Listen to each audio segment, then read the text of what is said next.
بسم اللہ الرحمن الرحیم۔ صرف 5 منٹ کا مدرسہ قرآن و حدیث کی روشنی میں 6 رجب المرجب۔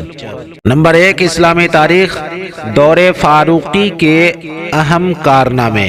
حضرت عمر رضی اللہ تعالی عنہ نے اپنے دور خلافت میں بڑے بڑے کارنامے انجام دیے۔ انہوں نے باضابطہ طریقہ پر بیت المال کا نظام قائم کیے، ملکی پیمائش کا انتظام کیے، مردم شماری کرائی، جیل خانہ قائم کیے، فوج کے لیے دفتری نظام بنائے، راتوں کو گشت کر کے رعایا کے حال سے باخبر رہنے کا طریقہ نکالے، بے روزگار لوگوں کے لیے وظیفے مقرر کیے، جگہ جگہ نہریں کھدوائی، نماز تراویح کو جماعت کے ساتھ پڑھنے کا اہتمام کیے۔ اسلام سے پہلے دریائے نیل ہر سال سوکھ جاتا تھا۔ مصر والوں کا عقیدہ تھا کہ ایک کنواری لڑکی کی بلی کے بغیر دریائے نیل جاری نہیں ہوتا۔ جب مسلمانوں نے مصر فتح کیا اور اس کی خبر گورنر حضرت عمرو بن عاص رضی اللہ تعالی عنہ کو ہوئی تو انہوں نے فرمایا کہ اسلام میں یہ ہرگز نہیں ہو سکتا۔ پھر انہوں نے حضرت عمر رضی اللہ تعالی عنہ کو اس کی اطلاع دی۔ حضرت عمر رضی اللہ تعالی عنہ نے دریائے نیل کے نام یہ خط لکھا: اے دریائے نیل، اگر تو اپنی مرضی سے چلتا ہے تو مت چل، اور اگر تجھے اللہ واحد قہار چلاتے ہیں تو ہم اس سے ہی سوال کرتے ہیں کہ وہ تجھے چلا دے۔ چنانچہ یہ پرچہ دریائے نیل میں ڈال دیا گیا۔ دوسرے ہی دن دریائے نیل پانی سے بھر گیا۔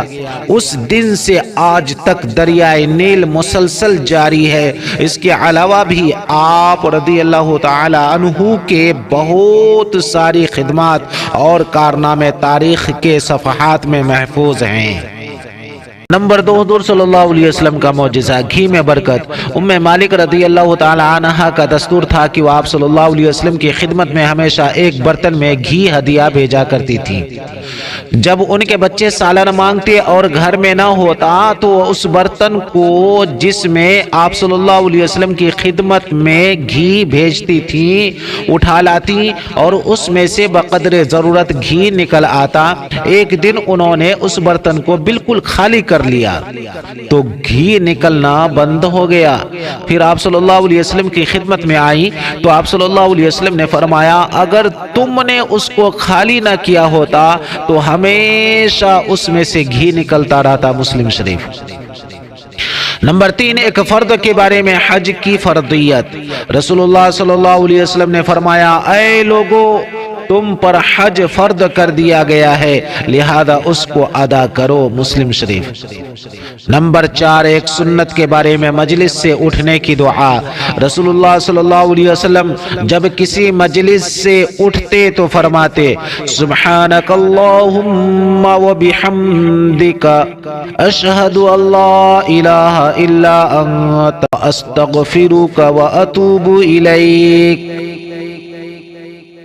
سبحانک اللہم و بحمدک، اشہد ان لا الہ الا انت، استغفرک و اتوب الیک۔ اے اللہ، تیری ذات پاک ہے اور قابل تعریف ہے۔ میں گواہی دیتا ہوں کہ تیرے سوا کوئی معبود نہیں، تجھ سے ہی مغفرت کا طلبگار ہوں اور توبہ کرتا ہوں۔ ابو داؤد۔ نمبر 5، ایک اہم عمل کی فضیلت، مسلمان بھائی کے لیے دعا کرنا۔ رسول اللہ صلی اللہ علیہ وسلم نے فرمایا: جب کوئی مسلمان اپنے مسلمان بھائی کے لیے پیٹھ پیچھے دعا کرتا ہے تو فرشتے کہتے ہیں آمین، اللہ تعالیٰ تمہیں بھی یہی چیز عطا فرما دے۔ ابو داؤد۔ نمبر 6، گناہ کے بارے میں کفر کی سزا جہنم ہے۔ قرآن میں اللہ تعالیٰ فرماتا ہے: جو لوگ کفر کرتے ہیں تو اللہ تعالیٰ کے مقابلہ میں ان کا مال و اولاد کچھ کام نہیں آئے گا، اور ایسے لوگ ہی جہنم کے ایندھن ہوں گے۔ سورہ آل عمران۔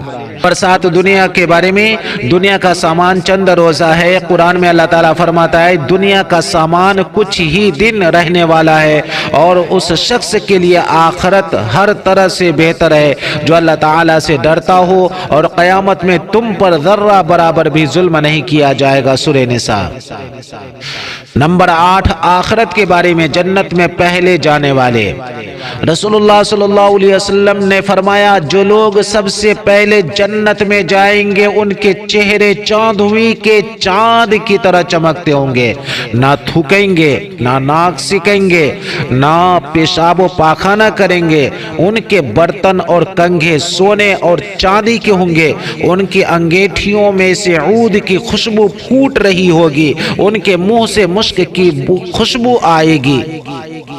ہر ایک کو 2 ایسی حوریں ملیں گی جن کے پیروں کی ہڈیوں کا گودا خوبصورتی کی وجہ سے پنڈلیوں کے گوشت سے صاف نظر آئے گا، اور وہ دونوں حوریں آپس میں ایسی ہم خیال ہوں گی جیسے کہ دونوں کا دل ایک ہو، اور صبح و شام وہ اللہ کی بڑائی اور اس کی تعریف کرتی ہوں گی۔ بخاری شریف۔ نمبر 9 طب نبوی سے علاج، نظر بد کا علاج۔ حضرت عائشہ رضی اللہ تعالی عنہا فرماتی ہیں جس کی نظر لگی ہو اس سے وضو کرایا جائے، پھر اسی پانی سے وہ شخص جس کو نظر لگی ہے غسل کرے۔ ابو داؤد۔ نمبر 10 قرآن کی نصیحت۔ رسول اللہ صلی اللہ علیہ وسلم نے فرمایا ایک دوسرے کو ہدیہ دیا کرو، ہدیہ دلوں کی رنجش کو دور کرتا ہے، اور کوئی پڑوسن اپنے پڑوسن کے ہدیہ کو حقیر نہ سمجھے اگرچہ وہ بکری کے کھر کا ایک ٹکڑا ہی کیوں نہ ہو۔ ترمذی شریف۔